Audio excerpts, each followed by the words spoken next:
దేవునికి మహిమ కలుగును గాక. మన ప్రభువును రక్షకుడైన యేసుక్రీస్తు నామంలో అందరికీ వందనములు. ఈరోజు పరిశుద్ధ గ్రంథంలోని వాక్య పఠనము యెషయా గ్రంథము 19వ అధ్యాయము 14వ వచనం నుండి 25వ వచనం వరకు.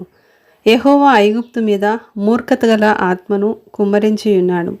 మత్తుడు తన వాంతిలో తూలిపడినట్లు ఐగుప్తును తన పని అంతటి విషయమై వారు తూల చేసి ఉన్నారు. తల అయినను, తోక అయినను, కొమ్మ అయినను, రెల్లైనను ఐగుప్తులో పని సాగింపు వారెవరునూ లేరు. ఆ దినమున ఐగుప్తీలు స్త్రీల వంటి వారగుదురు. సైన్యములకు అధిపతి అగు యెహోవా వారిపైన తన చెయ్యి ఆడించును. ఆడుచుండు ఆయన చెయ్యి చూచి వారు వనకి భయపడుదురు.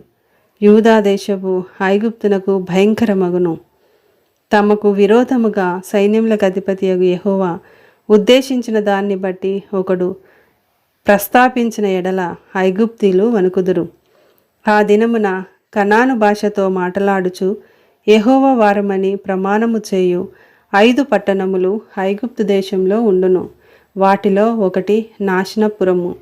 ఆ దినమున ఐగుప్తు దేశము మధ్యను యెహోవాకు ఒక బలిపీఠమును, దాని సరిహద్దున వద్ద యెహోవాకు ప్రతిష్ఠితమైన ఒక స్తంభమును ఉండును. అది ఐగుప్తు దేశంలో సైన్యములకు అధిపతియగు యెహోవాకు సూచనగాను సాక్ష్యార్థముగాను ఉండును. బాధకులను గూర్చి వారు యెహోవాకు మొరపెట్టగా ఆయన వారి నిమిత్తము శూరుడైన ఒక రక్షకుని పంపును. అతడు వారిని విమోచించును. ఐగుప్తీలు తెలుసుకొనున్నట్లు యెహోవా తన్ను వెల్లడిపరుచుకొనును. ఆ దినమున ఐగుప్తులు యెహోవాను తెలుసుకొందురు. వారు బలి నైవేద్యములను అర్పించి ఆయనను సేవించెదరు. యెహోవాకు మ్రొక్కుకొనెదరు. తాము చేసుకొనిన మ్రొక్కుబడులను చెల్లించెదరు. యెహోవా వారిని కొట్టును, స్వస్థపరచవలనని ఐగుప్తులను కొట్టును. వారు యెహోవా వైపు తిరుగగా ఆయన వారి ప్రార్థనను అంగీకరించి వారిని స్వస్థపరచును. ఆ దినమున ఐగుప్తు నుండి అష్షూరుకు రాజమార్గం ఏర్పడును.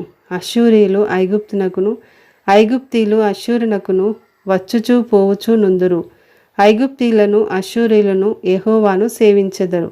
ఆ దినమున ఐగుప్తు అష్షూరీయులతో కూడా ఇశ్రాయేలు 3వ జనమై భూమి మీద ఆశీర్వాద కారణముగా ఉండును. సైన్యములకు అధిపతియగు యెహోవా, నా జనమైన ఐగుప్తీయులారా, నా చేతుల పని అయిన అష్షూరీయులారా, నా స్వాస్థ్యమైన ఇశ్రాయేలీయులారా, మీరు ఆశీర్వదింపబడుదురని చెప్పి వారిని ఆశీర్వదించును. ఆమేన్.